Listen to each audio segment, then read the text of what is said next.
Assalamualaikum warahmatullahi wabarakatuh. Perkenalkan, nama saya Ersi Permadani. Saya di sini ingin menjelaskan mengenai teori kultivasi komunikasi massa yang saya kerjakan kemarin. Saya akan memberikan PowerPoint mengenai teori kultivasi. Di sini saya akan jelaskan poin-poin apa teori kultivasi itu.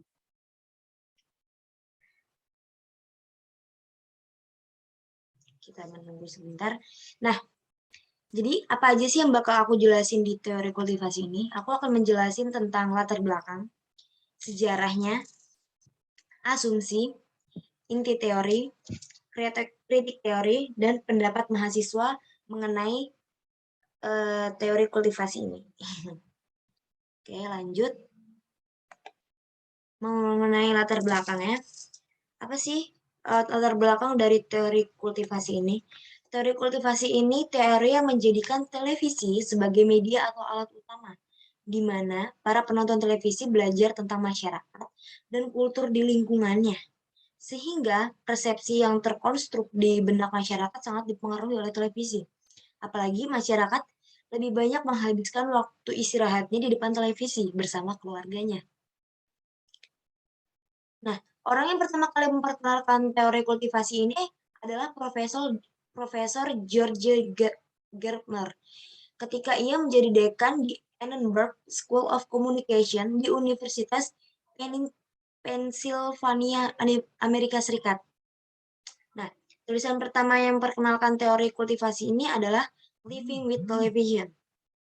Teori kultivasi ini muncul untuk meneguhkan keyakinan orang bahwa efek media massa itu lebih bersifat kumulatif dan lebih berdampak pada tataran sosial budaya.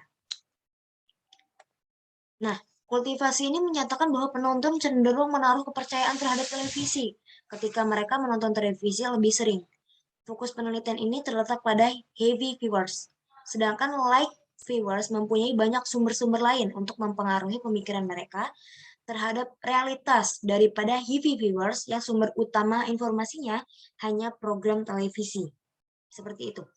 Para teoretikus ini mencoba untuk membuktikan bahwa peristiwa kekerasan itu bukan dari televisi.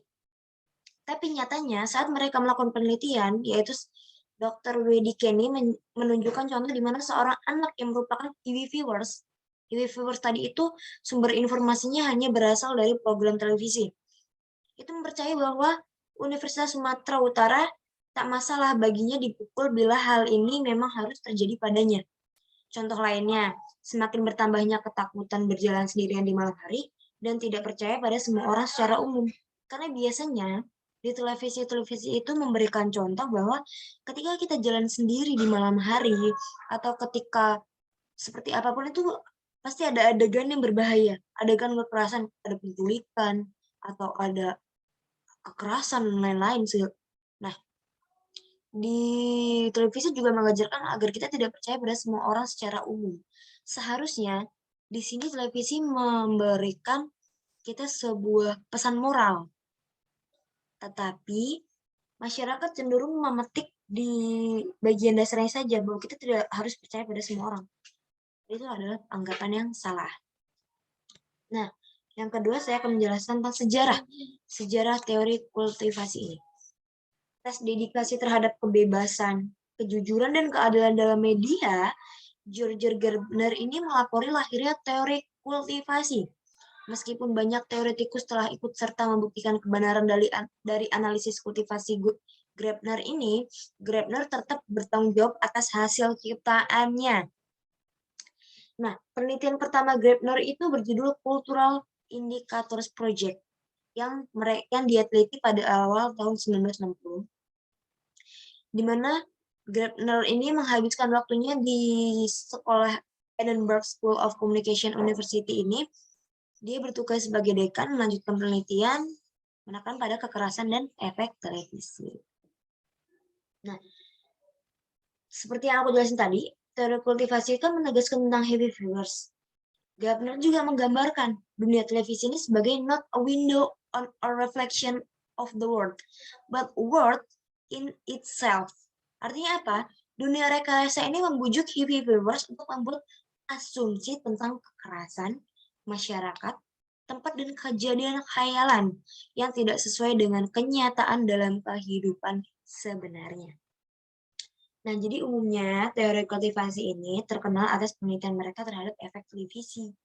Walaupun sederhana dan bertahap, tetapi juga cukup signifikan dan berlangsung dalam jangka waktu yang panjang. Seperti itu. Ya, penjelasan saya yang ketiga yaitu tentang asumsi. Gardner berpendapat bahwa media massa menanamkan sikap-sikap serta nilai-nilai yang telah tersaji dalam suatu budaya melalui komunikasi satu arah, bukan komunikasi dua arah. Jadi, pendapat si Gardner ini media massa itu menanamkan sikap-sikap serta nilai yang telah tersaji dalam budaya melalui komunikasi satu arah saja. Media mengelola dan mempropaganda nilai-nilai tersebut di antara anggota sebuah budaya, kemudian mengikatnya bersama-sama. Ia juga berpendapat bahwa televisi cenderung menanamkan perspektif politik. Itu benar banget. Dimana televisi kadang tuh dia lebih memfokuskan politik-politik daripada dia memberikan pesan moral tentang apa yang maksud dari jalan cerita yang mereka tayangkan. Nah, penelitian kultural indikator yang pertama kali Gardner teliti itu memiliki 5 asumsi dasar yang merupakan respon terhadap asumsi yang telah dirumuskan oleh kaum post-positifme. Kelima asumsi itu yaitu dikarenakan yang pertama, dikarenakan isi media televisi diproduksi secara massal dan berperan penting di budaya Amerika, maka televisi itu dipandang memiliki pengaruh yang besar dibanding dengan media-media lainnya. Sama seperti Indonesia sekarang, di mana Indonesia sekarang itu banyak banget ibu-ibu atau bapak-bapak saat mereka melakukan refleksi, melakukan istirahat di rumah atau gimana tuh mereka selalu di depan televisi, menonton televisi gitu. Nah, dan kedua, televisi tidak menyebabkan perilaku kekerasan. Namun, televisi berperan dalam membentuk sikap seseorang dan kepercayaan orang lain. Nah, saat kita menonton televisi, cenderung kita mengikuti apa yang ada di televisi tersebut. Itu hal yang sudah wajar terjadi. Nah, jadi televisi itu nggak menyebabkan kekerasan, tapi peran televisi itu membentuk sikap kita dengan apa yang kita lihat gitu. Yang ketiga, televisi menanamkan nilai-nilai serta sikap yang telah ada dalam budaya, seperti yang aku jelasin tadi. Dan yang keempat, menonton televisi selama lebih dari 4 jam sehari dapat menyebabkan apa nih? Mean World Syndrome. Tuh. Dan kelima, televisi tidak merefleksikan realitas, namun menciptakan realitas alternatif. Seperti itu. Nah, yang keempat, inti teori dari teori kultivasi ya. Inti teori dari teori kultivasi ini adalah salah satu teori efek kumulatif media massa yang memandang hubungan antara terpaan media massa, yaitu televisi, terhadap kepercayaan atau sikap khalayak massa tentang dunia di sekitarnya. Singkatnya apa? Singkatnya teori kultivasi ini memiliki hipotesis bahwa pemirsa televisi kelas berat akan mempertahankan kepercayaan dan konsepsi tentang dunia di sekitarnya yang selaras dengan apa yang mereka lihat melalui layar kaca. Jadi, sebagai contoh, adanya kasus pembulian di televisi. Tayangan televisi menampilkan sebuah pembulian terhadap satu orang nih. Nah, saat itu anak di bawah umur menonton tayangan televisi tersebut. Karena dia melihat tayangan tersebut, dia akan merespon apa yang dia lihat dan dia akan melakukan itu di kehidupan sehari-harinya. Karena mereka merespon apa yang mereka lihat dan mereka mencerna apa yang mereka lihat. Seperti itu. Jadi sebaiknya setiap ada tayangan seperti itu, harusnya ada semacam pesan moral yang disampaikan, baik berupa tulisan atau pesan suara, agar penonton yang masih di bawah umur atau penonton yang tidak dalam awasan orang tuanya itu dapat mengerti apa pesan moral dari yang ditunjukkan dari tayangan tersebut. Seperti itu. Dan yang kelima, kritik. Teori kultivasi ini menganggap semua problem yang ada di masyarakat dipengaruhi oleh televisi kan. Namun faktanya tidak semua problem atau realita di masyarakat itu dipengaruhi oleh televisi. Masih banyak pengaruh lain, pengaruh dari lingkungan, orang lain, mungkin memang dari karakter individu itu sendiri. Nah, jadi benar, walaupun kita melihat televisi, kita melihat kekerasan, kita melihat pembulian, kalau karakter di dalam diri kita sendiri itu, kita melihat, oh ini salah, aku tidak harus menirunya. Itu tentang kita mengikuti gaya yang terjadi di televisi itu, kekerasan yang terjadi di televisi itu sangat minim gitu nanti. Jadi harus dari kita sendiri. Seperti Hawkins dan Pickering tidak dapat menemukan kesimpulan yang menunjuk adanya hubungan antara menonton televisi dengan gagasan realitas sosial penonton. Seperti itu. Mungkin ada hubungan, tapi saling mempengaruhi antara menonton televisi menyebabkan sebuah realitas sosial gitu. Tapi kalau kontraksi realitas sosial ini disebabkan langsung dari diri sendiri. Nah, jadi teori kultivasi ini punya kelebihan dan kekurangan juga. Kelebihannya itu dia mengkombinasikan teori-teori makro dan mikro, menyediakan penjelasan yang rinci tentang peran unik televisi, menerapkan studi empiris untuk asumsi humanistik, mendefinisikan kembali efek sesuatu yang lebih dari sekedar perubahan perilaku masyarakat, menerapkan beragam isu-isu secara lebih luas, serta menyediakan dasar-dasar bagi perubahan sosial. Kalau kekurangannya apa? Kekurangannya secara metodologi itu bermasalah. Yang kedua, mengasumsikan homogenitas ini isi pesan televisi. Yang ketiga, menekan pada pemirsa kelas berat televisi. Yang keempat, sangat sulit diterapkan pada media selain televisi. Itu.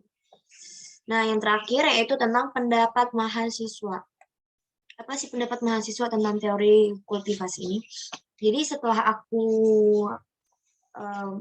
tanya-tanya mahasiswa kawan-kawan aku tentang teori kultivasi ini, jadi adegan kekerasan itu sebuah bumbu tayangan atau berita di dunia pertelevisian. Karena dunia pertelevisian itu bersaing ketat dan ketat.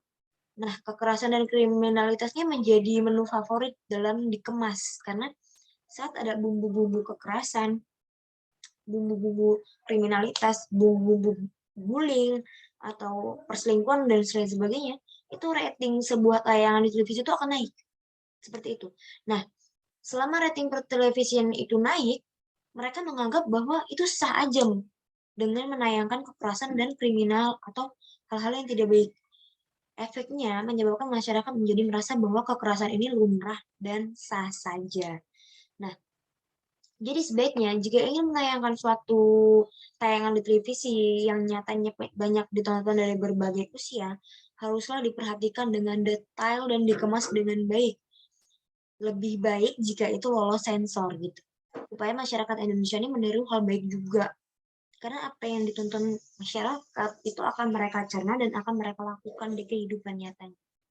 Jangan lupa beri pesan moral untuk setiap tayangan agar diambil apa pesan yang ingin disampaikan dari tayangan televisi tersebut. Jadi itu presentasi tentang teori kultivasi. Bila ada kekurangan dan kesalahan pengucapan atau kelebihannya, saya mohon maaf. Billahi taufiq wal hidayah. Wassalamualaikum warahmatullahi wabarakatuh.